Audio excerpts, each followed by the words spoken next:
far so good. Loading. No, it looks good. It looks good. Let me turn up the volume though, so I can actually hear us talking.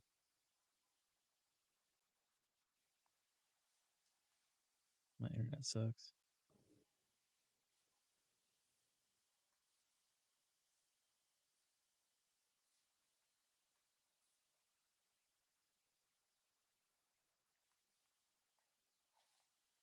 It takes a second.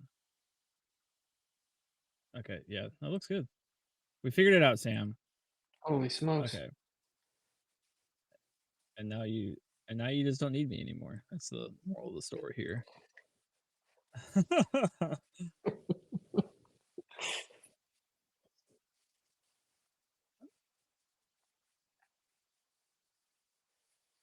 what I do. Very well done. No, it's always been me. What are you talking about? It always has been. That's true. Okay, put it in the discords. Let's get our little pre-ramble going. I guess not.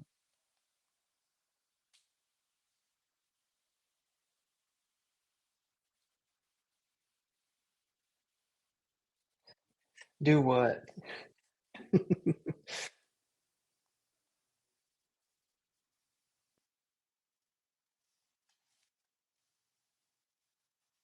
I like that shirt though. So That is cool. It's like a tarot card. That's awesome.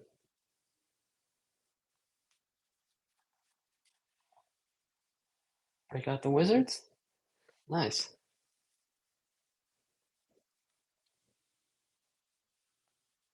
Oh, yeah. True.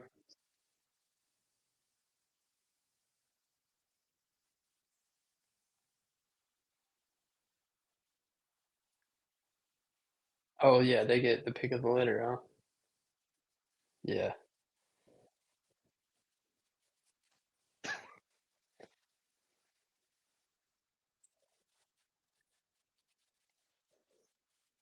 they're fine. They're fine.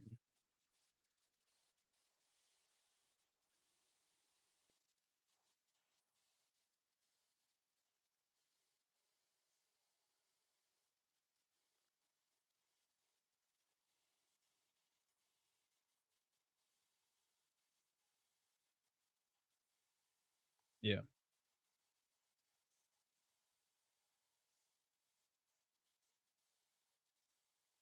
Nobody needs Timo. Hydra's kind of scary. Like, Yeah. Dude, yep.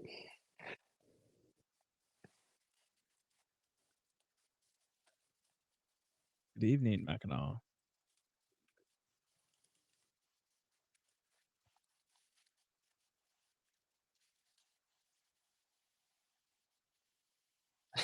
I never got Zola, so no, I never got Zola.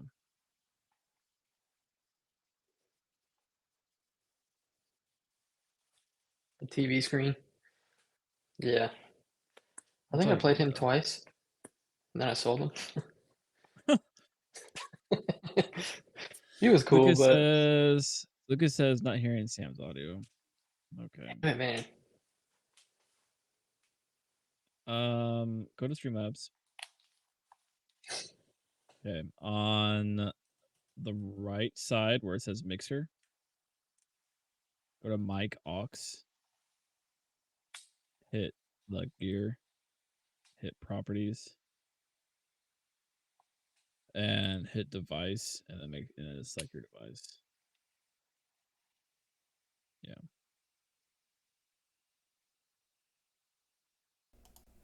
Check one, check, check. Yeah, that's gonna work. Yeah, you can see it popping. And what's really cool about that is you can see the sliders. So like if you see like Yay. either you like super hot or we're cooler, you could tone it down to where we're all like on the same. Ah, right. That's what I like about this more than Twitch Studio is you have more This is customizable this is a stuff. much nicer program. Like Twitch Studio is the like we have streaming equipment at home of, Yeah. of streaming setups. No My offense to bad. Twitch Studio. Like it gets the job done. It is a one-stop shop, but it is a drag on your system. Yeah. So It works, but it's not the best. But I guess we can go ahead and get started. We're running late enough that we probably get going with this. all right. So you're still I running. have the You're buttons. running the buttons and stuff, right? Yeah, I got the buttons for this Sweet. one. This is neat. Try these. It's a mix of control. You have half the buttons. I have the other half of the Mhm. buttons. Yeah, yeah. I have the producer buttons. You have the like participant buttons. Or something. Is that what it is? I have no idea.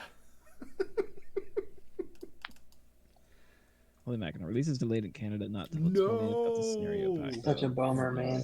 Oh man, I'm so sorry to hear that. I didn't think mine were gonna come until next week, but they got here.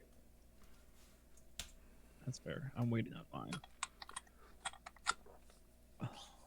What is that? A stout? Mm, That is. this That is so heavy looking. this is this is an amazing little fun thing that I picked up. Coffee stout. It's a coffee stout. Yep. From Hazelwood Company.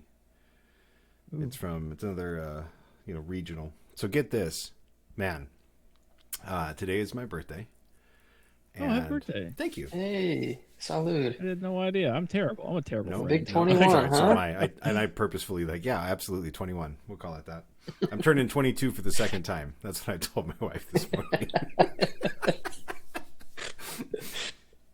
And so my favorite regional brewery has it's about a 40-minute hour drive away, but they're in some of the local stuff here. So we went to this place called Gather Greenville for lunch, which is awesome. It's just like it's an outdoor area surrounded by like permanent restaurants, and it's got like a cool like local beer bar there. And so like my favorite regional brewery, it's called Dissolver. They made a black IPA, which is my favorite kind of beer. And the name of this black IPA was It's Somebody's Birthday. I was like, you have got to be fucking kidding me. Amazing. So that was awesome. I was super stoked about that. I might have to drive up there next weekend just to have some of that while it's Every still weekend. around. Yeah, right. Just to have someone's birthday, you know? Well, like black IPAs, they're like unicorns. Like they're like so hard to find. Like Left Hand Brewery, I guess has one, but I can't. Like I can never find that beer anywhere. My cousin sent me a shot of it. Like the day after I left on the last time I went to visit them. Like it's like he found the beer after I left. No. Yeah. That's how it always happens, though. Yeah. If you ever find a black IPA, I highly recommend grabbing it. I'll have to give that a shot. 'Cause I have not ever had one, to be honest. It's a little maltier than your regular, Mm-hmm. but it's still definitely an IPA. Thank you, Mackinac. All right. All right, let's hit the buttons.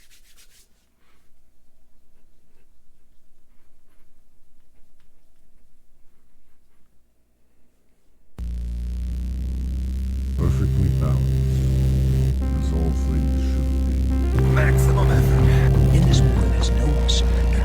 He's out of line, but he's right. Who the hell is Bucky? You don't like a fair fight. I think you're wrong. Which part? All of it. Think you're the only superhero in the world? Touche. Welcome to the Rogue Agents podcast, where we are constantly changing things up and we're never on time. I am We did it, one boys. of your hosts. We got Lizard, Sam, and Joey. And if everybody in your vehicle or wherever you're listening to this, just go ahead and sing Sam a good happy birthday, because apparently Oh, it is his thank you. birthday and he told none of us. That's my secret. That's my secret, Cap. It's always So- my birthday. So, It's a ruse. so with every wish Sam a happy birthday, and yeah, that's that. I guess let's go ahead and get the announcements out of the way. I think that's a good idea. Before Announce I forget, away. 'cause I will absolutely forget. First things first, everybody hasn't noticed, we have a new logo, courtesy of Joey going through and working on getting this set up for us. It looks great. It's very modern and very, just I love it. You We're could all say Luke it's Cage very- now. It feels fucking great. yeah. It was real funny. I got a message from DeLuca, right? And he's like, I woke up this morning and I thought somehow in my sleep I joined a Raid Shadow Legends Discord. And I was like, oh, that's great. But no, it's great. It's all part of using our own images instead of copying, and I like it. It's very, very simple. Would you say it's about being innovative and original? Is this what we're it is doing? innovative and original, I think. Hell You yeah. might be onto something. You might be onto something. My other announcements we will be revamping our Patreon. We finally determined what we want to do with it, and just to run down real quick and easy, tier $1 gain access to our Patreon Discord channel, where basically it's just a patrons only Discord channel where we discuss, have fun, and chit chat. The other thing is all of these tiers will get you access to our quarterly giveaway that my wife really wanted to do, so we're putting that in here, and she will be in charge of that, not Sam or myself. That will be in her capable hands. Absolutely. And to be completely honest, she picked out some really cool stuff for the first one. Like some actually really cool stuff, but I actually want all of it. And yeah, tier 2 will be $3. You get the same perks as tier 1, plus you get access to a bonus episode. We will promise that we will do one bonus episode per month, but there might be more. We'll see what happens. Kind of the same concept that we did with the rogue support, and we're gonna hit it at least once a month. If we do more, we do more. And then as well, if we need a fill-in host, we will also look at tier 2 and tier 3 for people to join us for doing an extra spot. And then our tier 3 is all of the above, plus you get to do our new challenge of the month. Instead of doing challenge of the week or anything like that, we're going to do challenge of the month. We're creating a challenge. Will be basically you're challenging the listeners and the cast to do something different with the roster, whether to say you have to play with X character or without X character, whatever it wants to be. Basically trying to get people to play different things and going back to what the original challenge was meant to be, but kind of just including you guys more in it. And that's kind of what the Patreon tiers are going to be going to. There'll be a link in the description if you would like to support the show. Moving on, challenge of the month is basically going to be us putting out a new challenge, and we're going to be essentially like challenging each other and saying like, oh my god, I did this worked out, and like tell your story of how it worked out for you. Get people excited about trying different things, and that's what we really want to be doing with this little segment here. We'd say a month because that way it gives you more time to try and do it, and we'll just start with that and see how it goes. The next thing we have coming on the lines, and we're still working on this, but we're going to be doing a bingo card.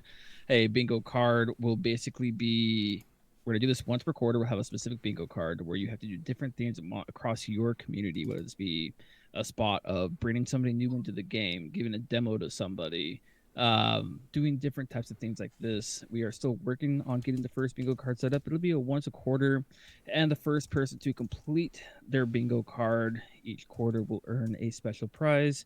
Again, the prize will be ran by my wife because I can't manage that. But the bingo cards, a lot of cool ideas we got coming along and stuff that we want to do. Really just community building and stuff along those lines. Do you guys have anything you want to add to that? I'm really glad Like that I for don't have all to do of it. stuff. Yeah. No logistics for me. That's the way to Correct. do it, right? Yep. All right. And then I guess we can get onto the show. Our little beginning section, hot takes, cold drinks. I'm still drinking this Legend Brewing Company. It still has some Hazy Days IPA with a unicorn on it. It's still trippy. And I got some more of this. So ever since Nova, I've really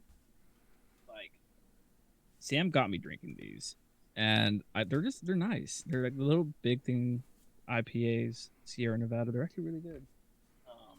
It's fun I because enjoy them. it's pretty fresh, right? Because it's like they've got a brewery right in Nashville. So even though they've got multiple, but like you should be getting pretty fresh beer with those if you're on the East Coast. Absolutely. In this area. And then as far as playing, I'm still just rocking X-Force and fine-tuning what I want X-Force to be doing for me, and working on a little bit of Midnight Suns on the side, dealing with this whole 3 roster with no crossover thing.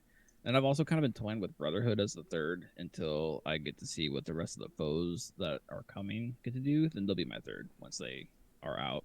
Nice. So yeah, X-Force, Suns, and foes is the goal, but for now it's X-Force, Suns, and Brotherhood. And then wearing, I got the sick I was cable gonna say, shirt yeah. that is Like, just what is this shirt? so freaking like, I love this shirt. Glorious. Like, this thing is like my new tournament shirt. What you got going on, Sam? Oh, me next? All right. I'm drinking some Habitual Ritual. It's a really awesome stout if you're into the darker, thicker end of beer.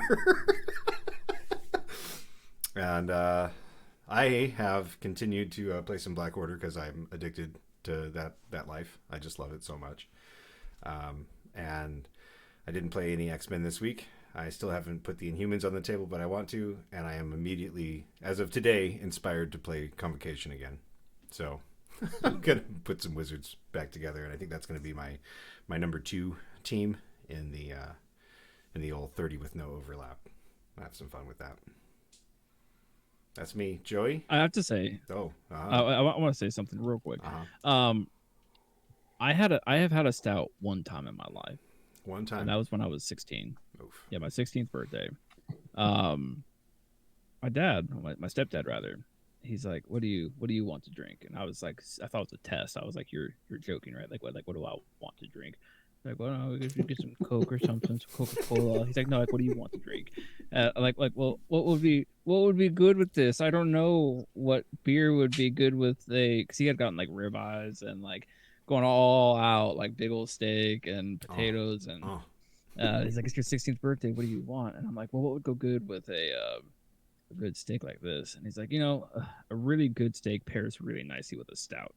And I was like, "Oh, okay, sure. I believe you. I have no knowledge of beer." So we get the stout and we drinking it, and I still at this point I'm like thinking it's a test. Like, can I drink a beer with my dad here? Like, what am I doing? And then I have a sip of it, and I'm just like, this is disgusting. Like, this is like the worst taste of my life. And then after we finished the 6-pack of it, he just like, that was probably the worst beer I've ever had. Like, it was just a bad, like, not good tasting stout. Do you think that you got a bad stout, or do you think that like stouts are bad? Because no, I got a ways. bad stout. Because there's times where I see that where it's like, that's a coffee stout, and I'm like, that sounds delicious. And I just think back to that, and I think stout, and I just like, my mind just immediately goes up. Yeah, like, no, like I can't drink that. Like, They're traumatized for life with stouts. Definitely not for everyone. Wisconsin does a lot of stouts and porters, and I think that's where I picked up this part of the beer flavor. Yeah. Enjoyment. Well, I love porter. Like, I enjoy a porter, which is like what tells me like I'd probably like a good stout. It's just that was probably a terrible stout that was probably bottom shelf, and he just bought it because it was there at the grocery store. I feel like you can't go into stouts like wanting a beer. You go into stouts like wanting like a stout. Like if you go with one set of expectations, you will be sorely disappointed. Well, at that point in my life, I had only been exposed to like Coors Light, Bud Light, For sure. like high school party, so going in and being like, this is disgusting. But every time I think back about that, I'm just thinking about like, I'm 16 years old. My stepdad is testing me to see what I know about beer. But anyways, this has been the beer corner. Joey, what have you been up to? What's going on with you?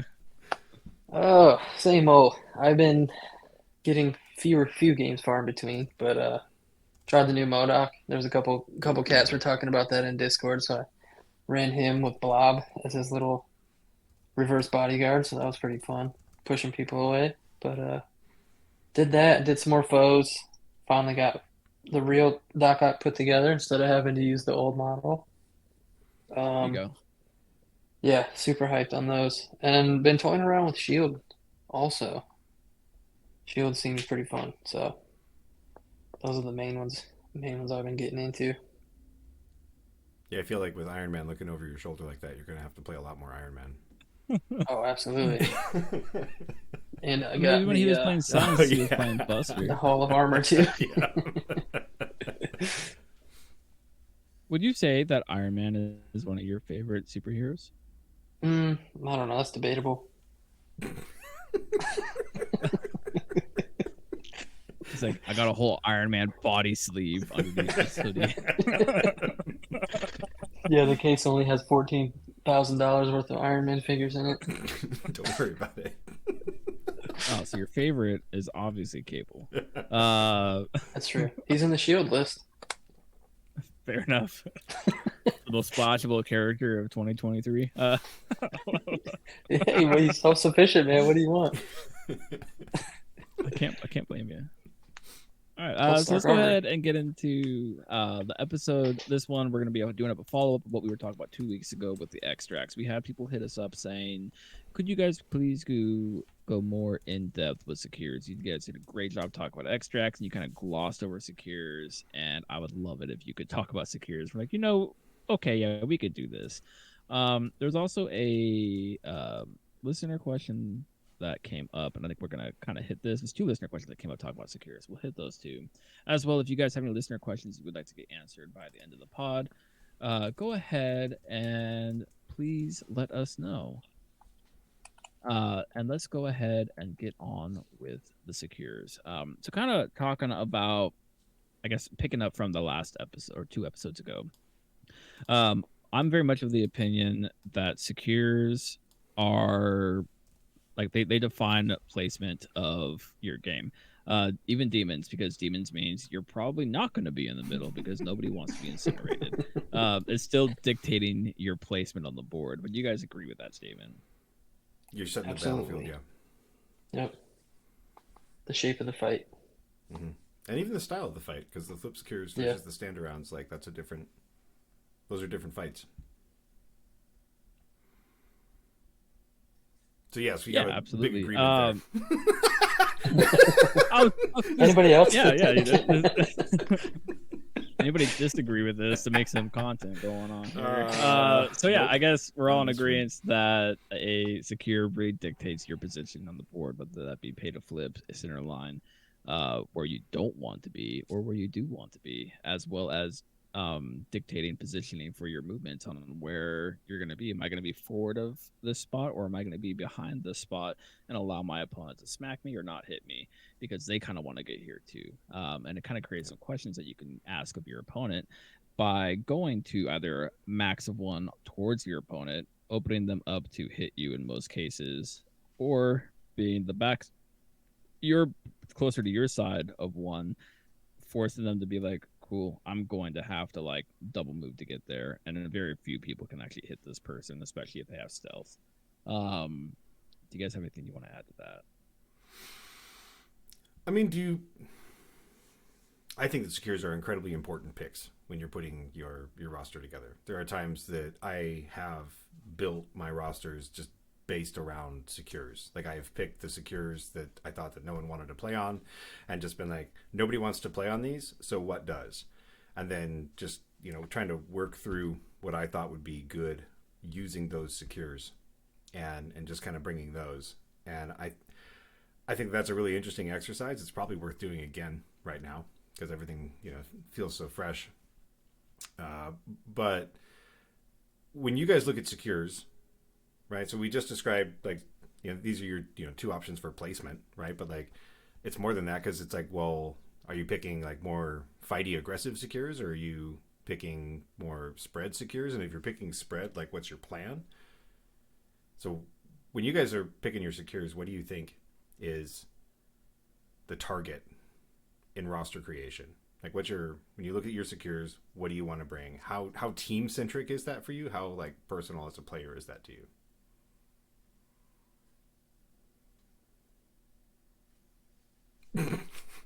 That's a good I guess one. I'll go. Okay, so it's actually super easy for me for X-Force specifically. Mm-hmm. Sons, I have a little bit more issues with this, but X-Force, I try to put it in a spot to, 1, do I have an advantage on this secure? Scoundrels is a great example of this, because X-Force has the leadership to where they can ignore cover if they're within range 3. The other cool thing with X Force is most of their characters are going to have a placement off of that attack, which means they're going to ignore cover on the second attack as well. So they get to move in, take a shot at you, get placed, and then now they're ignoring cover because they're with you on the point. So X Force kind of is able to abuse and utilize scoundrels to that matter. So that's why I like scoundrels. Other things that I look at is where is my opponent going to be on the table. I definitely think X Force has a huge center line advantage where they're able to put a lot of pressure onto the center line. So I love stuff like meteors, intrusions, anything that's like that C shape to where I'm able to get in there. I know meteors isn't a C anymore, but it's close enough that it doesn't really matter.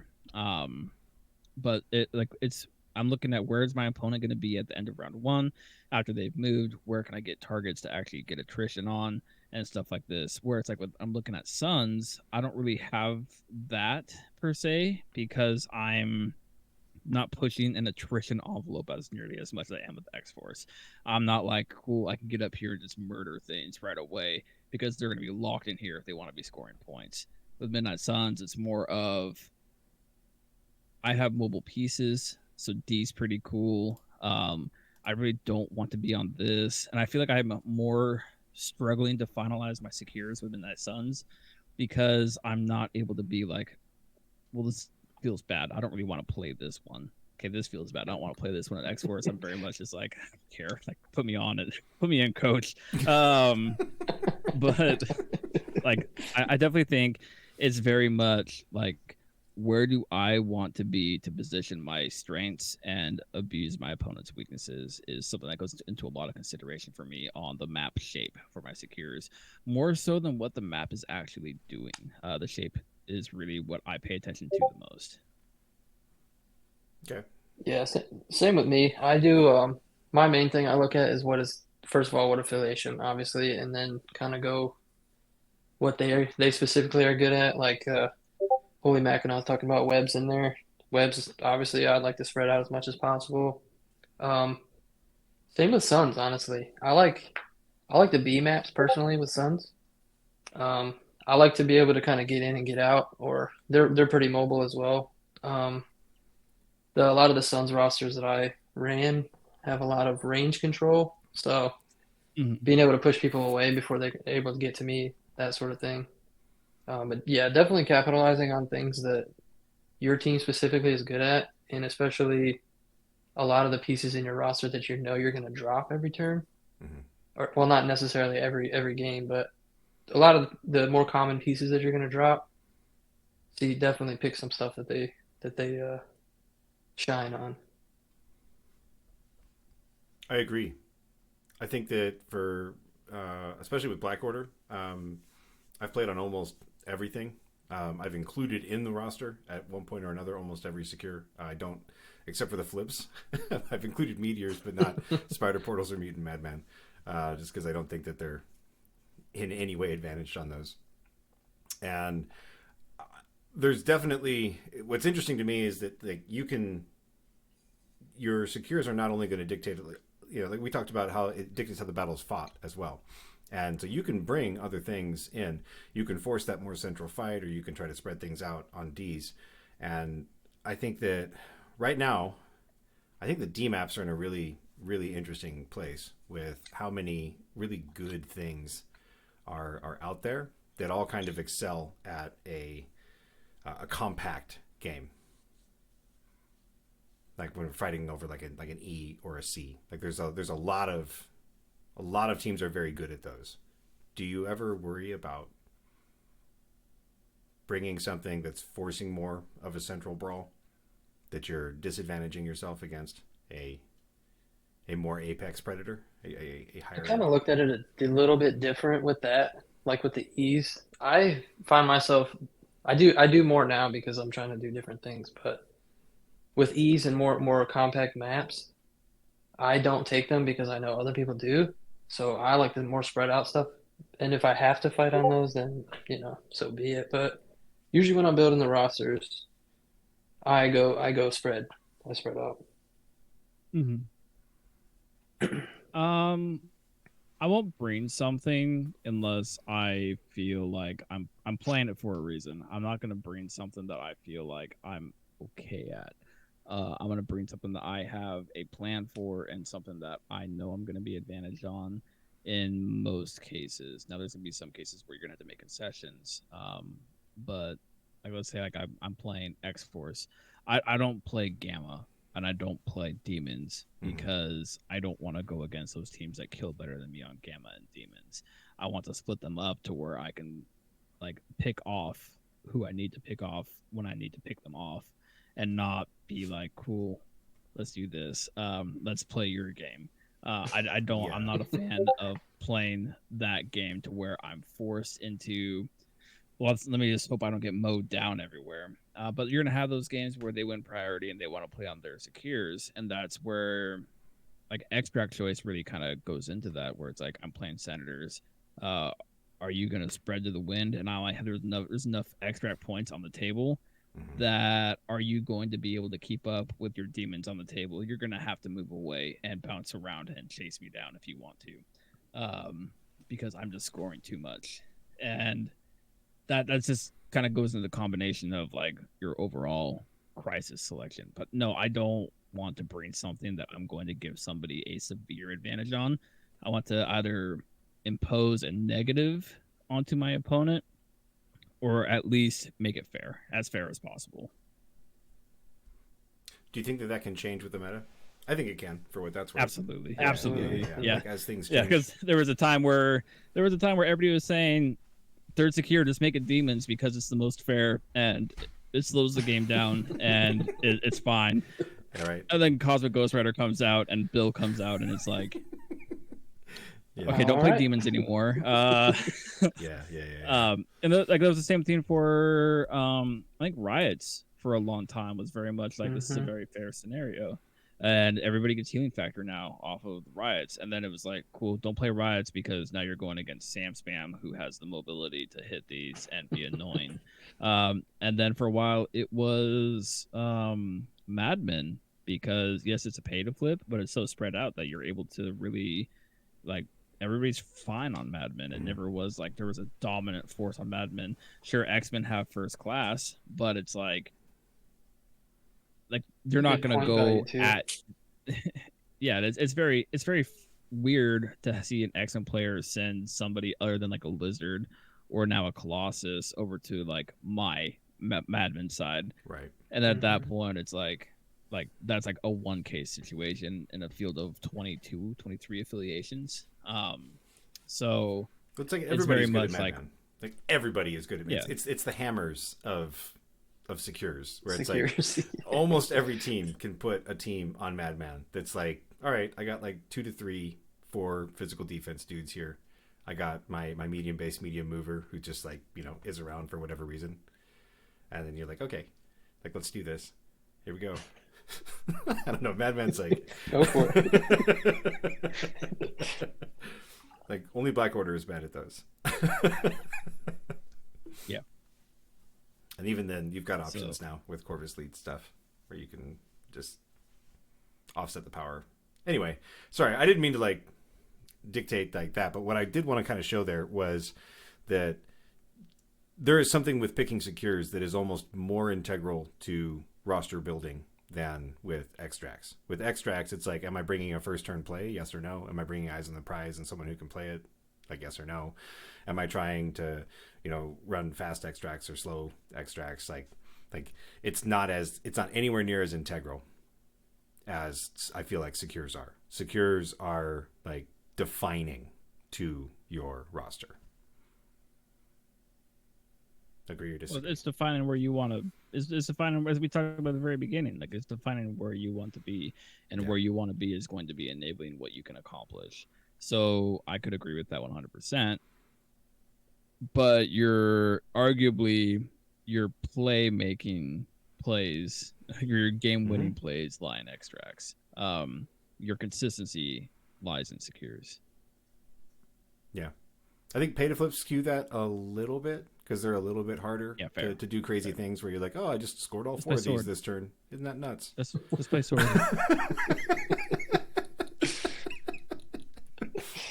But like, Towards like Kingpin leadership, right? Like you're not like you are considering the secures that you're bringing when you include that leader in your roster. I mean, even if you're not, even if you're like, if you're going to an event, you're planning. Okay, can I win against Kingpin on this? That question comes up for every single event I go to. Is can I win against a Kingpin game with these secures? Like, am I just giving them what they want? Can I beat Kingpin on Infinity? Can I beat Kingpin on Scoundrels? Can I beat Kingpin on Intrusions? But sometimes it's no. Like, and I'm just like, do I just bite the bullet and That's like running, like, yeah, hope like I get running Extremis, meteors? right? If Sam's not super popular, or like my, I'm gonna call it infamous, even though only like 30 people in the entire world like know anything about it. My infamous punt to Web Warriors at Nova a year ago. Infamous. Where you're just like, oh, okay, this isn't really like I'm bad against that with this, but nobody plays that, so I'm just gonna bring what I want to instead. Nobody plays Web I think that's Warriors. just, like something worth. I mean, now, yeah, absolutely. Go to Europe, you'll be playing nothing but Web Wars, I swear. But it's like I think it's definitely something worth looking at, and that is looking at the two extremes. I think the two extremes are probably going to be Kingpin for your standing secures, and then I guess criminals in general, because doesn't New Modok do something with secures as well? No, This is objectives, period. yeah. Oh, okay. If, never mind, if he forget would it. have given like extra hits for flips, it would have been amazing. That would have been a bonkers leadership ability. Then, like it's already like good. Be a great. It's awesome. Be a great. That would be just insane. But you got things to consider, like first class with X-Men, and what advantage you're getting on that. Are you giving X-Men just a straight up like 2-point lead because they can actually interact with 2 different points, Right. whether it be a pay to flip and a extract, or 2 pay to flips. Yep. Like these type of things really need to come up in your questioning of the extremes on taking too many non-pay to flip versus pay to flip, and what the meta looks like as far as what you are considering. I think that's super important. So, I mean, let's talk about like actual like on the table stuff now, then, right? Because like you're not bringing this if it's not this. If you can't bring Kingpin on it, if you can't beat Kingpin on it, you either have to reconcile yourself to that, or you have to have a plan, or just don't run it. It's a valid plan. But like, what about flip secures and stand secures, right? Secures. What do we call those? Normal secures? Secures? Just I secures. call it standing secures. Okay. Standing secures. So standing secures. Those are different games. Why are they different games? You got to be You there. stand there. you You gotta don't stand even do there, anything. You right? just get it. I feel like Get the it. flip secures games are a lot more mobile. There's a lot. Yeah. I don't want to say less attacking, but you're definitely more models on the table Flips and plants. tend to be Flips and advantageous. Flips and what? flips and plants. And Flips plants. and plants. Just stand there and wait to die, please. Thank you, Holy Mackinac. You bring up a good point though. It's very much like I kind of disagree though. It's a good point, but I disagree. Because of the fact that when I have a pay to flip, I'm very much like, okay, I flipped this, I'm gonna rotate and go kill this guy now. And I'm attacking more because I'm trying to push my opponent around the table in like their positioning to where I can just bully a point to where I'm like, cool, I Sure. deleted this flank and now I can just leave it and go kill more. Like pay to flips are great for attrition teams in that aspect. Like a Scott, X-Men Blue, like kill team with first class, it seems really, really fun. Because they would just go around and just abusing and bullying, and then they have a good lead because they had first class. They're able to do everything they need with no concession. And they get that power refund, potentially. Yeah. So my point is less that it's like not like more fighting. It's that you need more bodies in general because you need more Yeah. actions. Yeah, you- I was gonna say okay. you're sacrificing actions to get the movement to flip. Also, and if people Which arguably, if people are I was gonna standing say, on like, the which points, arguably, like, good. sorry. Delay. I think there's a delay going on. Little bit clearer. It's But I definitely think that like it boggles me. We've talked about this multiple times. Is why didn't people just move to a pay to flip meta over the past year instead of just feeding into the demons and gamma and researcher? Because if I'm playing like I don't know, like Cosmic Portal, not Cosmic Portal, but Spider Portals and Meteors and Mutant Madmen. Yep. I'm not giving Malekith Red Skull what they want at all, and like arguably putting them on a back foot. Like why wasn't that space pushed instead of just feeding them by like I guess I'm running demons because I'm putting Malekith in my list now too. That was one of those That's kinda things what too, where like happened. everybody thinks they're good on hammers, so everyone thinks they're yeah. good on those crisis when they're actually not. So there was more of those. I think I that thought that was a bigger. so for my part of that equation, my concerns were that number one, Sam is very good at all of those flips, and if you're in like a kill meta, then you're in a Sam meta, like a nascent or otherwise growing Sam meta, right? Until it gets its final form, and then Sam wins everything again. But This is what happened. the hardest part is just what keeps happening. Like we just keep going through Ultimate these cycles. It's equalizer. great. Sam's really good at those flips, but if you're not going against Sam, if you are going against one of those, more aggressive lists, and you wind up winning priority, picking your secures, putting out your flips, you still wind up playing at 15 on researcher, which isn't a great feeling either, right? Because like now you're still playing that the gamma game basically that you were trying to avoid by picking your secures. Like I don't want to play on gamma or demons. Oh, I'm still playing on gamma or demon, like equivalent. It's possibly even harder to deal with because now you're at 15 points and they're just trying to kill you, and you have to try and run around and do stuff. And there are teams that can do it, right? But now it's like, well, what were you built for? Because this isn't what you wanted to build for. I don't know. That's why I think that they didn't take off quite as much as they did otherwise. But I do think that people like when the meta gets too killy, look at flip secures and going wide, and that's like that's a general approach. But that goes into something that we talked about during the the dark days. It's basically just like when like you have to make concessions, right, at the competitive level to play the game competitively. If the meta is doing something that you don't like, if the meta is too killy for your tastes, then you have to make concessions to play the game that you still want to play. And that can sometimes dictate what you get to play at all. And Yeah, a large part of that. It would be your crisis. You would have to concede some of your different crises that you want to take. But we're also all lazy, and we listen to what other people say about this game. And so I mean, there was that time where you and I were pushing, hey, play Deez and pay to flips. Yeah. Play Deez and pay to flips. And we were pushing that hard. And then we just kind of quieted ourselves and stopped pushing that envelope. Like you and I were pushing, like playing it, but we stopped pushing it as hard. I stayed. And honestly, like how did that work out for you? Like in all honesty. I like it a lot. That's what I was telling. Like earlier when I was talking about the Suns, when I first started getting real heavy into Suns, like a couple years ago, I stayed. There was minimum 2 D maps in a B. The B would kind of switch to different things, but ultimately I landed on 2 D maps in a B, and I like it a lot.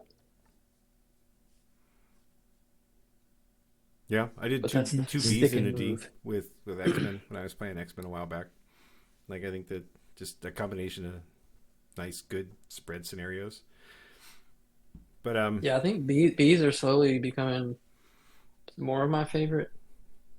I like it. Well, obviously if you have the mobility, but I like being able to just collapse one whole side and just get over to the other one. Just rotate the entire fight. I mean, sometimes you can play on a B and it's just like playing on an E though, because you're just like you each have like one character those just two. like hanging out over here, and then the entire Yeah, but that's rest of okay. both teams That's are the just fighting stalemate. it out on the other side. Yeah, Yeah, that's the stalemate, and then your rest of your roster's on the other side. let's eat each other. So, all right. So with flip secures though, like they're not. I mean, the elephant in the room with flip secures is that there's no sure things in flipped secures. Mm-hmm. Like sword is the No. closest, but it's like it has the opposite problem then, because like the last player to go is just a 50%. He just got they just have a 50% shot at like winning that round in points, possibly on more than one of the points. Whereas most of the other ones, it's like okay, well you just this in a normal game of MCP this would be your point, but now it's not for the second turn in a row. It's a thing that does happen With 4 on defense Flip dice. Secures. Right? Like now you've taken 2 damage and you're just like not scoring any points from it. To be fair, I have not played sword since it changed. I keep throwing it into my lists, and then I'm like, no. I got bad touch too hard by sword. Like I feel like I'm just too afraid to play it. I have not played sword since they updated it, and I've played a handful I'm of just games scared on of it, it. and they were very dynamic games. Is about all I can say about it. That sounds about right. I played a couple as well. They end up being pretty fun games. Yeah, But yeah. like There's some of the objective stuff is like, damn It's it. it'll get your blood pumping, that's for sure. Because like Right. if it's like a parody game where like nobody can really get ahead, like the end of every round is just like, okay, clench and hope. All right. So how do we talk about standing on secures to make it sound strategic? Activation order is important, right? Like that's a huge activation order. I think that's something that's like probably slept on, to be honest, is the activation order, and more so in the aspect of your opponent's activation order, paying attention to what characters they have and what displacement, the tools that they have, and where you need to be at the end of the round. Because a lot of times I'll be going, and the next thing I know, I'm very much like, oh crap, I activated everybody on this side of the table. Mm-hmm. Now we're done. And now here. he's just I'm gonna done go over and here. clean.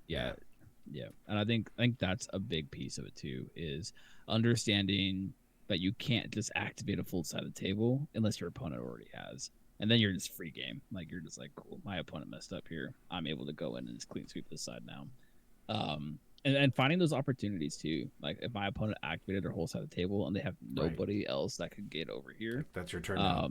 Your time to shine over there. Yeah. Which also means it's not a priority.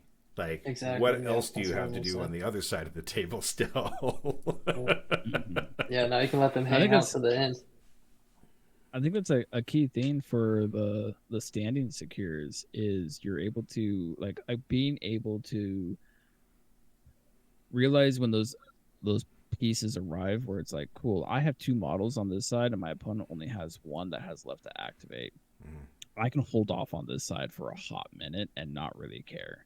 Now that's gonna vary depending on what that one character is. Like let's say that one character is Logan and I have both of my characters racked and stacked within range 3 of Logan, then that might be a time to go on that side. One size does not fit all here. But it's like analyzing what is happening on the table and the board state of what is actually needed. And it's like if I have let's just say I have my opponent has a Shuri on that side of the table and that's all they have, and I have 2 characters left to activate, that side of the table can just stay, and I'm gonna go and try and work on the other side of the table and make actionable actions like forward momentum, right? And that's the name of the game when it comes to it, is how am I achieving forward momentum here? And if you're not, then you're probably going to start losing. You need to constantly have that forward momentum with a score. What if you don't? Then you cry. Crying is a valid response, but it's not an effective strategy. That's something that I've found. Well, no one went to you not know- leave the point also is kind of a big deal. Yeah, or Like or the when points to that the leave. points that you have. Yeah, exactly. Either way, vice versa. But yeah, no one went to not sacrifice the point that you're on to try to get somebody off of that one. Or knowing when to dive. Like knowing when to dive. Like let's say we're playing Gamma and I have an opportunity to dive on my opponent's Gamma because they left it empty. That's huge. Like, and that's probably the best case or best talking point when we're looking at this, because there's only 3 points, right? But 1 is worth 2. And if I leave my back point empty, does my opponent have the opportunity to get in there and then me not go back and backfill? That's a huge mistake I see a lot of times. Holy Mackinac says play Colossus. Fair. And Blob. Don't forget Blob. Yeah. Blob's being slept on. I feel like I don't see enough Blob. I don't know Is- why. I is keep Blob looking at in his your card and I'm Brotherhood? like, I loved him since it yeah. came out, man. Good. I very much I look at Blob and I look at his character and I think, how is Blob not talked about as a splash character more than Pyro? Like He got outshined by Blob, Pyro initially, and that wave never went away. no, it didn't. Two But energy, like two mystic. arguably Blob, I mean like arguably the like Blob impacts like Pyro like Pyro interacts with extracts too well, and Blob Yeah. interacts with secures extremely well. He does, yeah. but- So something to think about on that front is you have a lot more agency with Pyro than you do with Blob. Your opponent has a fair amount of control over what Blob is doing. Another thing with Blob is he is a short mover, which can be a detriment. And We don't talk about that. on top of that, people are really averse to two defense stats, and he's got two of them, right? So that's another reason. Just playing with Cable. Just playing with the- Cable or Strange. The You're fine. agency aspect Defense that I want to dice. get back to is that Yeah. you have to have the last activation and you have to have saved it for Blob, right? Or like to be clear out on a side, something that your opponent has control over. So you don't necessarily have that agency. Your agency is that you get to make that decision. You get to be like, I'm going to try to hold Blob for last. And your opponent can either see that, ignore it, or play around it. And if you're like in one of those like 4 activations to 5 because somebody got dazed, or you like otherwise brought an attrition team, and your opponent was wider than you, then like you lose that opportunity with Blob. So like that's another thing where it's like the secures that you're playing on and your strategy on them is something that is baked into the roster. You put the team you put on the table. It's in your roster and it's on the team you're putting on the table. So like maybe bringing Blob with something in your head that was like, oh, this will be really smart because I'll have like a really good control piece on these secures, and then you're not playing that game actually on the table. So now you kind of wasted those points. I don't know. That's what I think. I want to hit on some of what Mackinac has been saying for a while now because we keep ignoring him here. He's like over here like chatting away and we're just going on. I want to start with secures can impact your choice of leadership, tactics, cards, etc. And absolutely. I do think though that more people lean into extract centric tactics cards more so than secure centric tactics cards.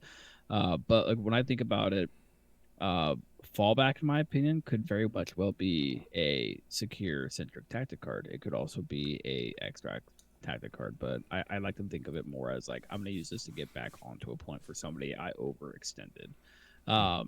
Mission objective Warpath is absolutely another one. extract. Warpath is great for that, but it's like you look at what tactic cards you're taking, and I feel like more people focus on the extract game than they do the secure game and positioning cards, when arguably even cards that could be used in this way are never used in this way.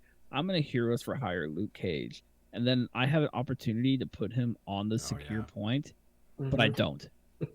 Like, and I see it all the time. I see people Heroes for Hire Luke Cage, and they have the opportunity to put him onto a point, and then they just put him there.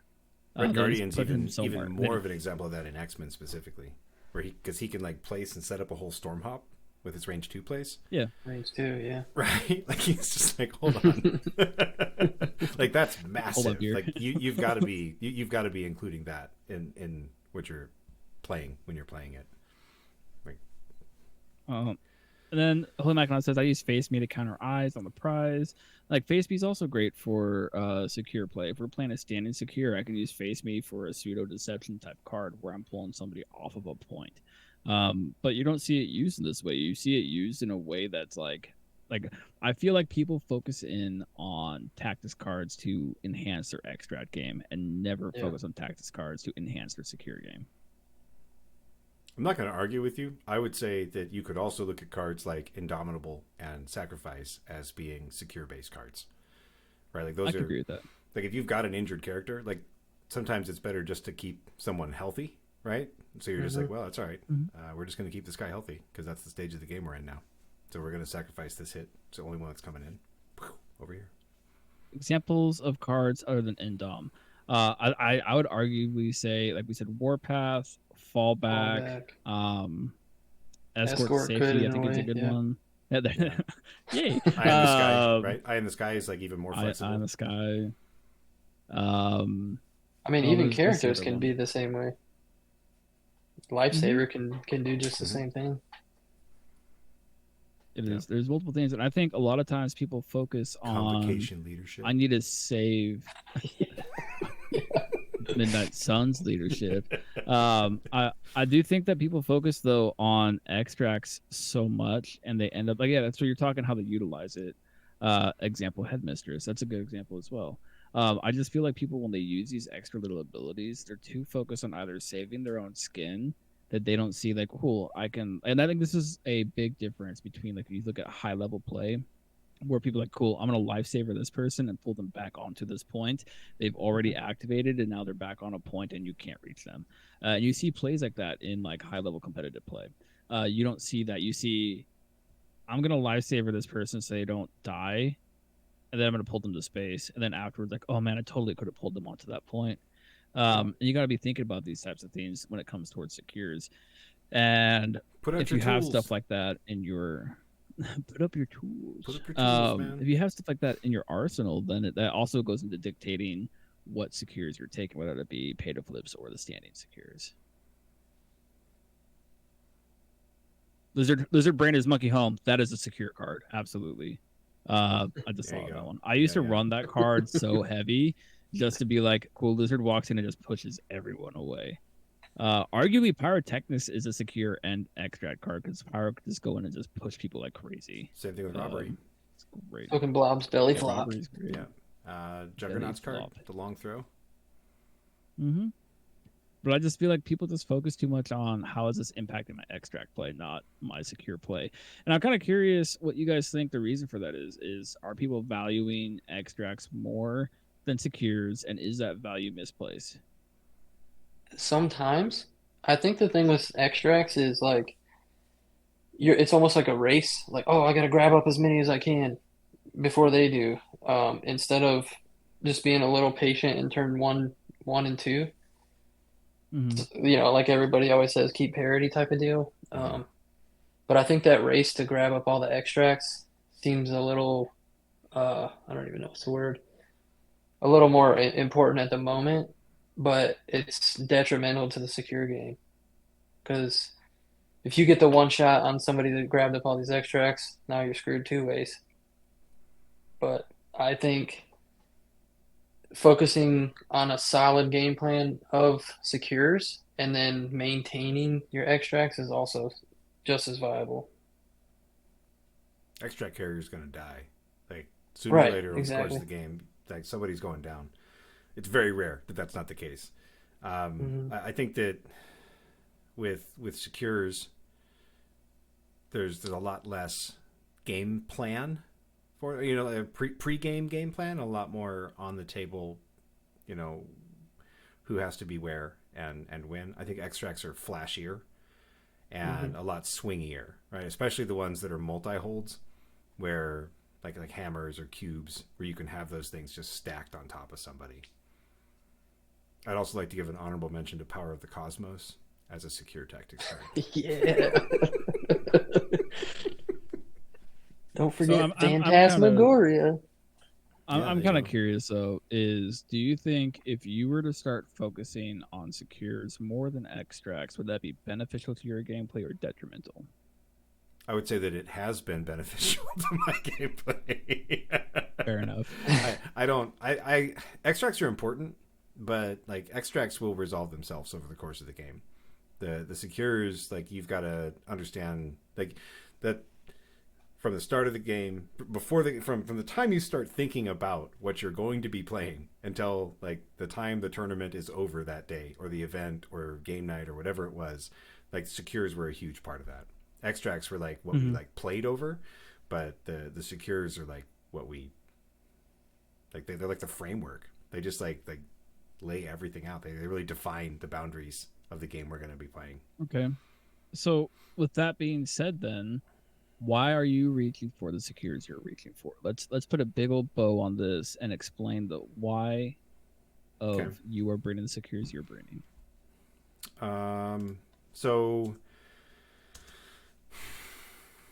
right now in Black Order, I am bringing demons, downtown, intrusions, and cosmic invasion. I am running demons because I literally am trying to encourage people not to score points. I want the slowest game possible. Intrusions is a similar one. Intrusion is going to bring people to the middle line sooner or later. They're going to want to go and stand on those points. And I'm going to have more mobility than they will on them because I'm worried less about holding extracts. Like, we're playing on their extract at this point in that game, most likely. And so they're going to do what they're going to do, and I'm just going to try and kill them. Because that's what Black Order does. It's like, you're trying to play a game, I'm trying to kill you. Let's go. And I want those games to last as long as possible so I get more value out of Thanos' leadership. So I also want slow scoring scenarios. And I like Cosmic Invasion because it's 16 threat. It is spreading the table out on a D map, which I actually like a whole lot outside of playing into Web Warriors and some Sam Wilson lists. I think that being on a D map with Black Order is a great place to be, especially in a more attrition forward game. I dropped Gamma after Nova because I stopped playing the pieces that I was playing for my Gamma matchups. Because after the changes, I dropped Malekith and I just kind of moved on from that Cabal splash that I had in there. And I don't think that I want the fights at 15. So I also dropped Researcher. I don't want those like central fights. I want to do something else. It's not that I can't. It's that I don't think that I'm the apex predator at 15, like in those setups. I can do a lot of damage, but the game's a lot dicier than I want it to be. So that's why I run. Like, that's like, I don't know, top level. I can get into more details, but that's the general idea of why I'm running the secures I'm running. Okay. And Joey, what about you? For let's say, what's your primary list right now? It's I honestly don't have a primary at the moment. I can kind of I can kind of spitball with my sons. I guess that's the Okay. most games I've played. Um, so yeah, the more spread out maps, like for example, I did end up throwing demons in it, but we have Cosmic Invasion for that as well, D maps as we said. Because typically when I run them, I like the range control. I can kind of keep my team Yeah. centralized and kind of focus on which direction I want to go, or either it's easy enough to rotate the entire map. B's the same way. So I got a lot of range control, and I like the flexibility of being able to choose which which flank I want to like focus more heavily on. Um, Demons I got a little less experience on. This roster particularly had a handful of characters that were immune to incinerate, so that's why I threw that in there. Good catch. Yeah, that's a big one for you, I think. Yeah, yeah, and I fought against it for the longest time. I was running it was either Madman Infinity and Cosmic Invasion or Infinity Riots and Madman. So yeah, I like those are the reasons. Like I said, I like to be able to push people away at distance as much as possible, and make them waste time trying to get back to me. That way, I can kind of. It's never a crazy score. It's a pretty slow going score, but I feel a lot more comfortable that way because they're not able to get to me.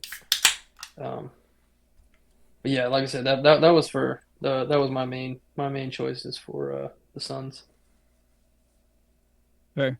And then I guess for me, it's very much leaning into my center line pressure and abusing leadership and what my characters can do. I think like the gist of what we're getting at here is when you're looking at secures and trying to decide your secures, it's what can I leverage in my benefit. So we look at scoundrels with X Force. I'm leveraging that cover in my favor and against my opponent. I'm gonna get cover, and they're probably never gonna get cover from the scenario.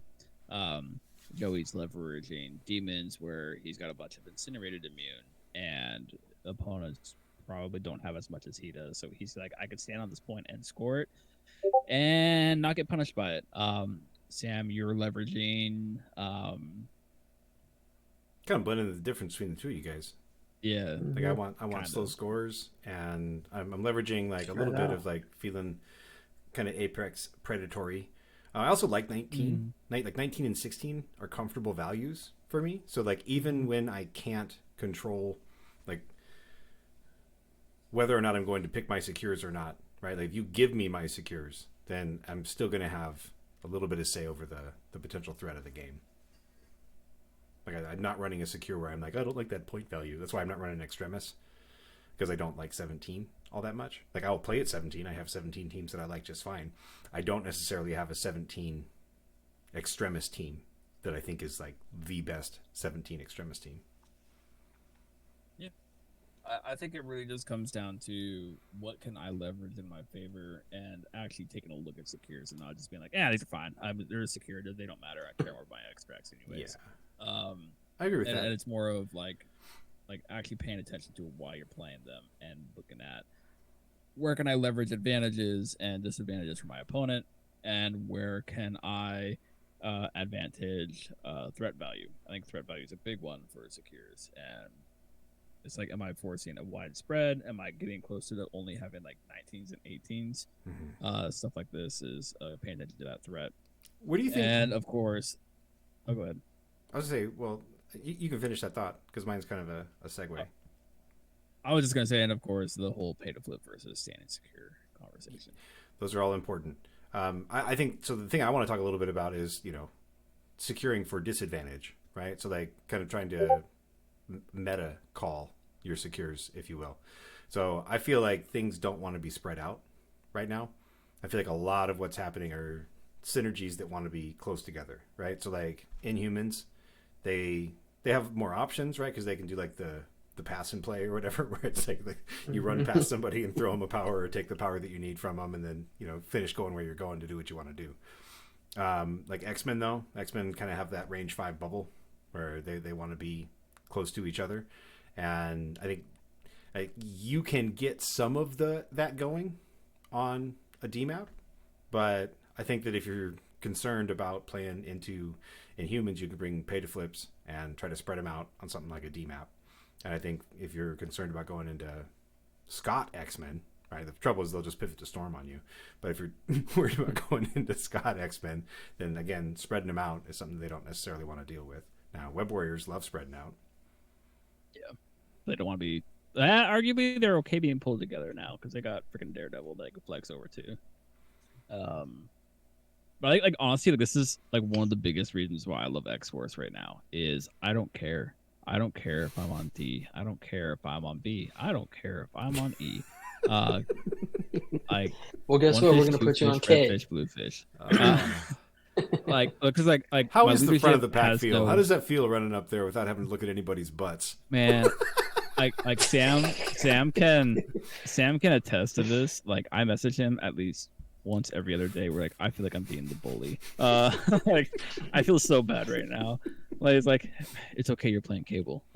Dude, you're on your That's the year-long problem. Forrest Gump run right now. The people are just gonna Yeah, like basically. you're gonna turn around in a year and you're gonna be like, okay, I want to go home. I want to go home. I'm now. done now. I'm tired. But it's like us like one of the biggest things I love about X Force right now is like I don't care if you spread me out because all my characters punch above their weight class, like Yeah. insanely punch above their weight class. I don't care if you put me on a close secure because I have shields and the likes of Colossus, which is just going to eat everything. Come on, Corvus, I'll let you eat Colossus. That's fine. Golly, Wolverine will just he's- take you out no. next. Nope. Like, Nope. like X Force Miserable. literally like does not care. I think another one that doesn't care really is like a Web Warriors Defenders with Daredevil as the secondary leader. That's insane because I can go spread, I can go close. I don't care because, and I guess something that you should be looking at when you're building lists right now is how much do you care about the spread versus the close. Yeah. And if you're very focused on I can't handle a spread, well maybe that's where you should be flexing part of your list towards. I got a picking. question on another, like kind of going into all this with the secure versus extract business. When you or your opponent, how do you find it typically when they win priority? What do they typically go with? They look at my list and they say, I don't want to play any of these. And that's one of the best feelings. I Like love that feeling. I'm also running some stupid ass scenarios. I'm running Well, no, paranoia, senators, and generally speaking, um though, the oh, people that generally speaking. you Okay. have, like, I thought if you this were to was a win priority, situation. what do you typically go for? I typically go for my secures because I want to have my center line pressure, and cause I think that's where X Force is like super strong. Is they apply so much center line pressure, and typically people are playing extracts that I don't really care because I'm one of those people who we talked about earlier, where I'm focusing on my secures and abusing the crap out of my advantages on secures. What about you, Sam? What's the question again? I'm sorry. Ty typically, so for No, yourself, if you were if you if I, so I'm always touche. looking. I'm always looking at both. So first thing, one of my first questions is like, what are your reds and blues? Like, I just want to. I Yeah, just want to know what you've got. So if I win the priority roll, I just want to look at them yeah. and see what they've got, and then overlap is usually what I'm looking for. I'm looking for overlap first of all, and I'm looking for, is there anything that I do not want to play against? Is there a threat value or a map style that I just don't want to play? So it's like spider portals, mutant madman. Like those are usually ones for me where I'm like, I'm gonna pick my secures. Or if if all of our secures are the same, then I'm gonna pick my extracts. Things like that. But So generally generally speaking, speaking, though, on average, what would you say you pull if you had priority? Do you pull your secures or extracts? honestly, it's really close for me. Maybe a Really? slight edge to secures. Okay. I would say a slight Same. edge Well, to so same secures. with me. And most of the time, when it's on the other side, when somebody else wins priority, basically what I'm getting at is like what we've been talking. Most people like have all these crazy plays set up for extracts, Mm. but everybody wants their own secures whenever they get priority. So Yeah. that to me that's ask the question. It's like why? Why do you have all these crazy plans for extracts and not secures? I think some of those crazy plans are because, I mean, I don't know how if this is still true, but I think that the meta has been, if you didn't have something that was a safe grab, you were going to go down on points and pieces very quickly. Mhm. And maybe that's not quite the case as much as it was. And from the sounds of Dizzard, it's just taken another form, right? It's no longer Battle Kitty, and now it's friggin' X Force. X Force.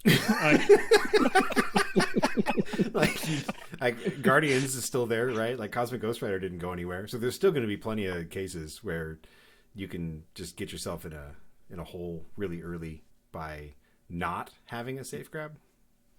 So just for your information, little lore Uh here. huh. When Cable was first introduced, he was called the Warrior Cable. We now have the Warrior Cable. He has the warrior keyword.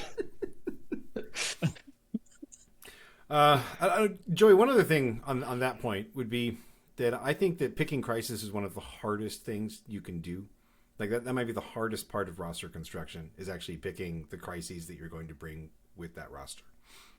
And so I think that a lot of people make suboptimal decisions based off of crises that they like or that they think they know how to play on. And maybe I'm looking for those as well, where it's like, I understand that you can't possibly be that great at playing like this one or more of your secures.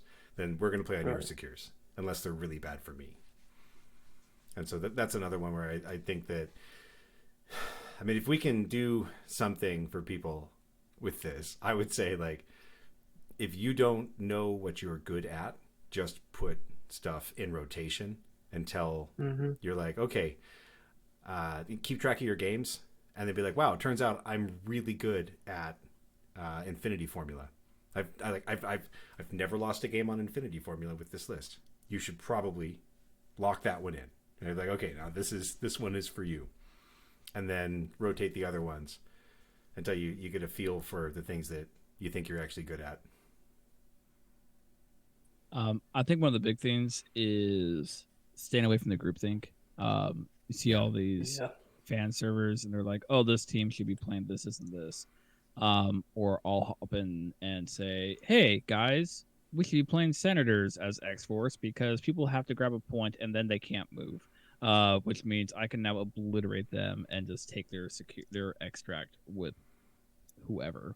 And then people come and say, "But Senators is too fast for X Force." I just want to play an all stealth team and use so bad. It don't matter because I get in range 3. I know. No, you get there. You get there quick. I know.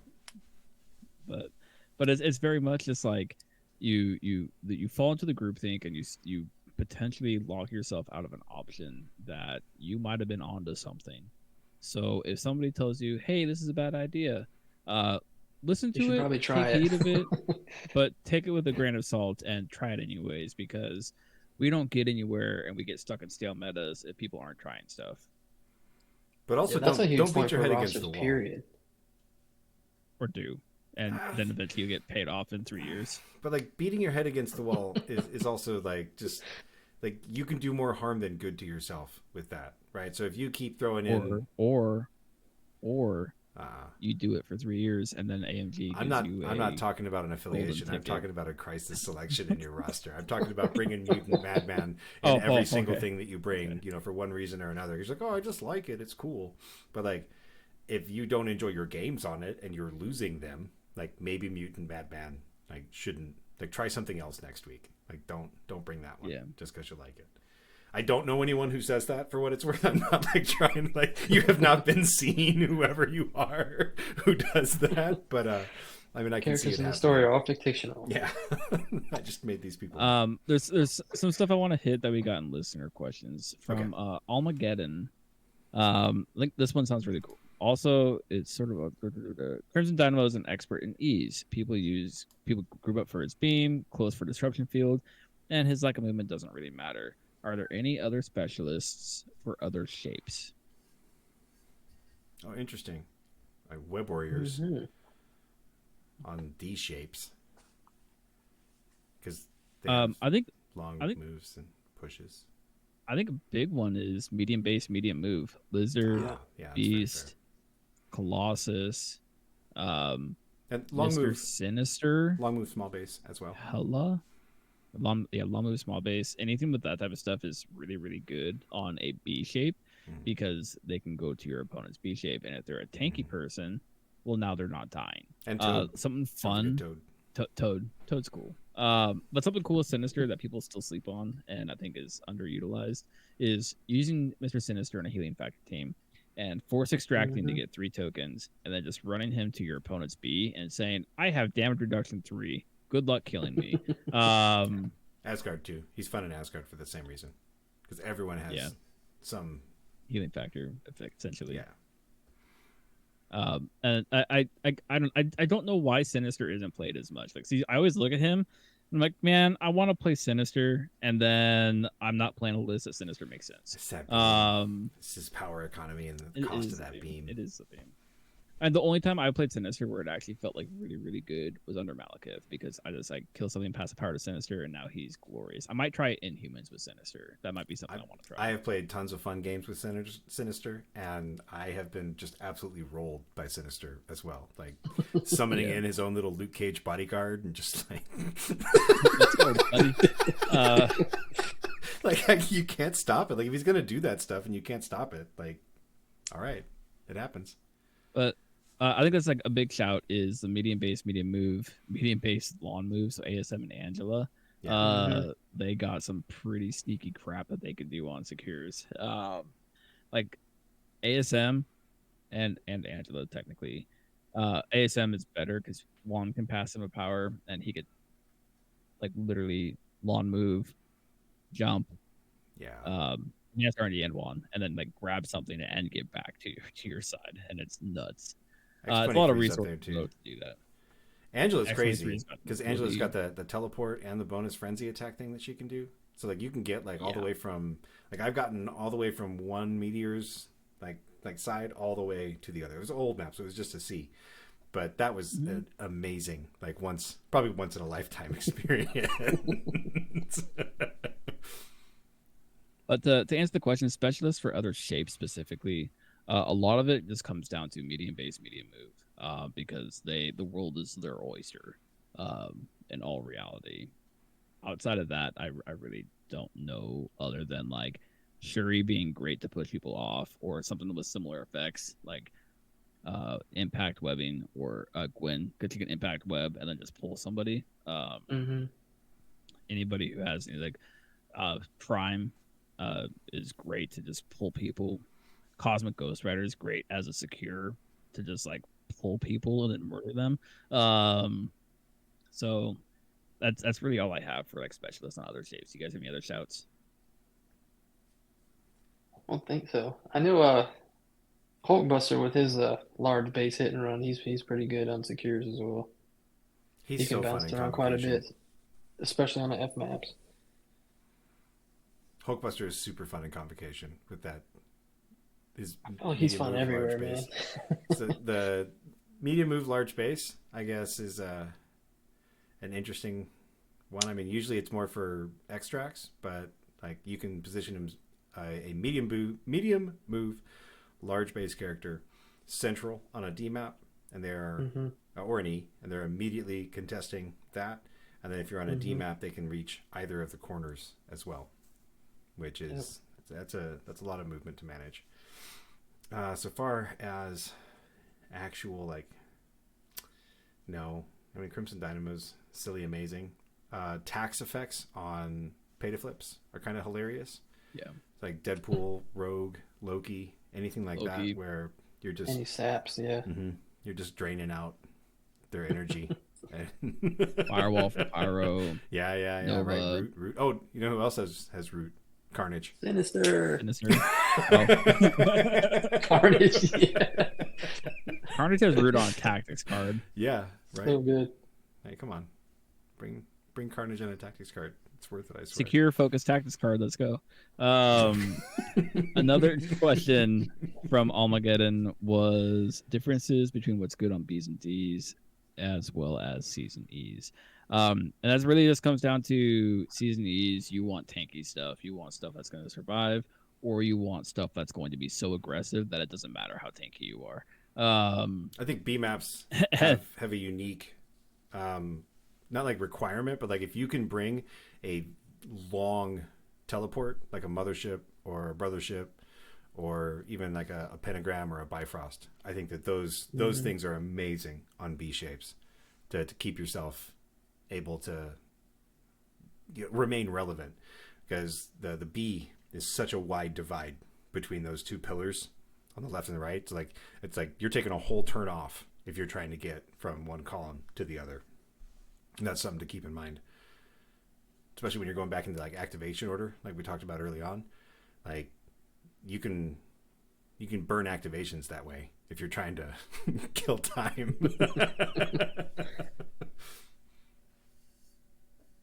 Cool. Joey, you got anything? Any shouts? No, I sure don't. Okay. And then we have Nick E. For secures, what is a top secure that everyone takes or thinks they're good at, but most teams really aren't good at? Researcher is a secure for this question. Well, kind of got that one out of the way. I think we hit it though, like Madmen. Like everyone thinks they're decent at Madmen, but are they really? Probably not. Well, is it Mad Men per se, or is it the B map in general? I think it's the B flip that is like what gets people. I think Kingpin kind of made it so that people realized that not everyone was good at Infinity, because like Kingpin teams on Infinity are just like stupid. Yeah, it's true. It's true. Yeah, I think it's, if there is just one, it's probably Mad Men. I think that there's an honorable mention here for like E shapes in general, where like everybody thinks that they can brawl. Yeah, that's fair. And then let's see. Their other question was for community building. what is a good list or team based on the new core that experienced players should use or bring against people who just got into the game? The new core. I was gonna say, yeah, you can build a ton of teams. just bring the yeah, new rock core. the core box. Let's play the core. I mean, can you make a shield team out of the new core? Is because Yeah. Cap's shield, Bucky's shield, right? So Mm-hmm. Widow. And then Isn't Widow shield Widow. too? yeah, Widow, yeah. So like, I'd say just bring the new core, and like, if you're gonna bring in something else, maybe bring Luke Cage, but don't bring Heroes for Hire. Why? New players, I don't know, because that's Heroes for Hire is such a like brutal. Like the first time that happens to you, Give your opponent. okay, Give sure. your opponent heroes. There you go.